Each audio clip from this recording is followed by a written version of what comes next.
दर्शकों, आइए हम चर्चा कर रहे हैं पुरुष हो या महिला जातक हो, जिनके जीवन में भाग्योन्नति में बहुत बाधा उत्पन्न हो रही है। वह बहुत प्रयास करते हैं लेकिन उनके सभी कार्यों में सफलता नहीं मिलती है। उनके वहाँ मांगलिक कार्य नहीं हो रहा है। कन्या हो तो उसके पिता बहुत शादी विवाह देख रहे हैं लेकिन शादी विवाह मिलता नहीं है। विवाह हो जाता है तब भी गृहस्थ जीवन में अनेक परेशानियां रहती हैं। या पुरुष जातक हो, उसके जीवन में मानसिक अशांति रहती हो, या उसके वहाँ विवाह इत्यादि में अनेक प्रकार की बाधाएं हैं। तो हमारे वहाँ शास्त्रों में एक चमत्कारिक रत्न के बारे में चर्चा की गई है, जिसका नाम है पूखराज। पोखराज दो तरह का होता है, एक सफेद कलर का होता है और एक पीले आभे का होता है।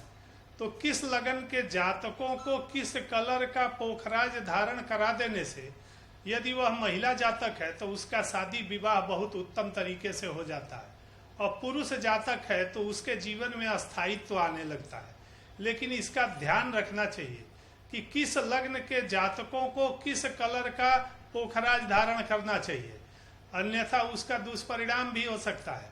अब आइए हम क्रम से मेष से मीन लग्न के जातकों को बता रहे हैं कि किस लगन के जातकों को सफेद पोखराज धारण करना चाहिए और किस लगन के जातकों को पीला पोखराज किस धातु में धारण करना चाहिए। अब उसको धारण करने से उनके विवाह में जो किसी प्रकार की बाधा आ रही है तो वह समाप्त हो जाती है। अब देखिए, मेष लग्न का जातक हो, उसके जन्मांक चक्र में सबसे ऊपर 1 नंबर लिखा हो तो वह मेष लगन की कुंडली हुई। मेष लगन के जातक और जातिकाओं को पीला पोखराज 5.25 या 6 रत्ती का स्वर्ण धातु में गुरुवार को शुक्ल पक्ष में दाहिने हाथ की तर्जनी उंगली में धारण करने से अनेक प्रकार के लाभ मिलते हैं और उनका वैवाहिक जीवन या गृहस्थ जीवन सदा सुखी रहता है। इसी तरह दूसरा लग्न जो है वृषभ लग्न है। वृषभ लग्न के जातकों को जो बृहस्पति अनुकूल हो तो व्हाइट कलर का पोखराज सिल्वर में 7 रत्ती का या व्हाइट गोल्ड में शुक्रवार को दाहिने हाथ की तर्जनी उंगली में धारण करना चाहिए। यदि मिथुन लगन का जातक है तो उसे भी व्हाइट पोखराज सिल्वर में जब गुरु या शुक्र की महादशा चल रही हो तो उसमें धारण कराया जा सकता है। कर्क लगन है तो कर्क लगन के जातकों को पीला पोखराज स्वर्ण में शुक्ल पक्ष के गुरुवार को दाहिने हाथ की तर्जनी उंगली में धारण करना चाहिए। यदि वह जातक सिंह लगन का हो तो सिंह लगन के जातकों को सफेद पोखराज चांदी या व्हाइट गोल्ड में शुक्रवार को दाहिने हाथ की तर्जनी में धारण करना चाहिए।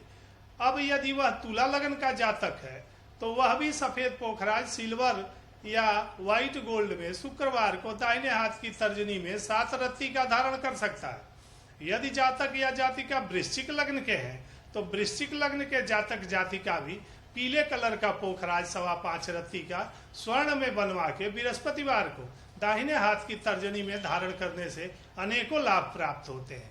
यदि जातक धनु लग्न का हो, उसके जन्मांक चक्र में 9 नंबर हो और धनु लग्न की कुंडली हो तो उस जातक को पीला पोखराज स्वर्ण में बृहस्पतिवार को 5.25 रत्ती का दाहिने हाथ की तर्जनी उंगली में धारण करने से गृहस्थ सुख, वैवाहिक सुख, धन सुख, स्थिरता प्राप्त होती है। यदि जातक मकर लग्न का हो तो उसकी कुल लिए सफेद पोखराज 7 रत्ती का सिल्वर में या व्हाइट गोल्ड में शुक्रवार को दाहिने हाथ की तर्जनी उंगली में धारण करने से उसके जीवन में स्थिरता आती है। यदि जातक कुंभ लगन का हो, उसके जन्मांक चक्र में 11 नंबर लिखा हो तो उस कुंभ लगन के जातकों को सफेद कलर का पोखराज चांदी में दाहिने हाथ की तर्जनी उंगली में शुक्रवार को धारण करने से अनेकों लाभ प्राप्त होते हैं। यदि जातक मीन लग्न का हो अब उसके जन्मांक चक्र में सबसे ऊपर 12 नंबर लिखा है तो वह मीन लगन का हुआ। मीन लगन के जातकों को 5.25 रत्ती का पोखराज स्वर्ण धातु में बनवा के बृहस्पतिवार को शुक्ल पक्ष में दाहिने हाथ की तर्जनी में धारण करना चाहिए। वैसे तो मीन लग्न के जातकों का जीवन रत्न पोखराज ही होता है और मीन लग्न के जातकों को सदैव पोखराज धारण किए रहने से उनके स्वास्थ्य, उनके वहां धन, सौभाग्य की वृद्धि होती है।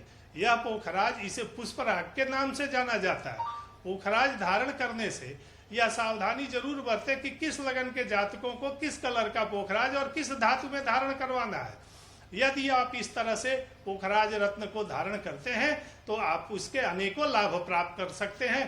थोड़ा महंगा है, लेकिन जिसको पहनना हो वो जीवन में जरूर इसको धारण करके इस महारत्न का अचूक उपाय करके अपने जीवन में सुख समृद्धि, वैवाहिक, राजसिक, गृह सुख सब कुछ प्राप्त कर सकते हैं। राधे राधे दर्शकों।